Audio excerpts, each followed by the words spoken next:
Hello, এই তোর অন্নপূর্ণা ভান্ডার ঢুকেছে রে। না, ঢোকেনি তো। 1 তারিখ হয়ে গেল, এখনো ঢুকলো না। তুই কি ওই টাকার আশা করে আরে বসে না আছিস? না, আমি ওই আশায় বসে নেই। এটা সরকারি টাকা, সবাই পাচ্ছিল, সেই জন্য ভাবলাম তোকে জিজ্ঞেস করি। ঠিক আছে, রাখলাম, হ্যাঁ।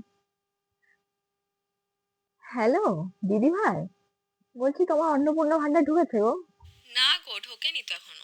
না, বলছি 1 তারিখ পেরিয়ে 2 তারিখ হয়ে গেল, এখনো টাকা তুমি কি ওই ঢুকলো না। টাকার আশা করেছো নাকি? আরে না না, আমি ওই আশা করছি না। 3,000 টাকায় কি হয় বলো? আর তাছাড়া আমার স্বামী তো যথেষ্ট ইনকাম করে। আর সরকারি টাকা বুঝতেই পারছো, তাই জিজ্ঞেস করছিলাম তোমাদেরকে। ঠিক আছে, রাখছি, হ্যাঁ দিদিভাই। আমরা আজকে একটুখানি যাবো বাইরে খেতে। রেডি হয়ে নি। বাসে তো আচ্ছা খুব আচ্ছা, ভালো ঠিক কথা, আছে। যাও যাও, রেডি হয়ে নাও। আমি এখন কি করব? সবার কাছে 3,000 টাকাটা মাত্র 3,000 টাকা, কিন্তু এই 3,000 টাকা দিয়ে যে আমার কত সমস্যার সমাধান হতো। সংসারের যা পরিস্থিতি, ওর সঙ্গে ইনকামেও সংসার ঠিক মতো চলছে না। ভাবলাম 3,000 টাকাটা পেলে কত উপকার হবে, ভাবলাম সংসার চালাতেও উপকার করতে পারবো, বাচ্চা কাচ্চার পড়াশোনারও সাহায্য হবে। কিন্তু টাকাটা আমার এখনো ঢুকলো না।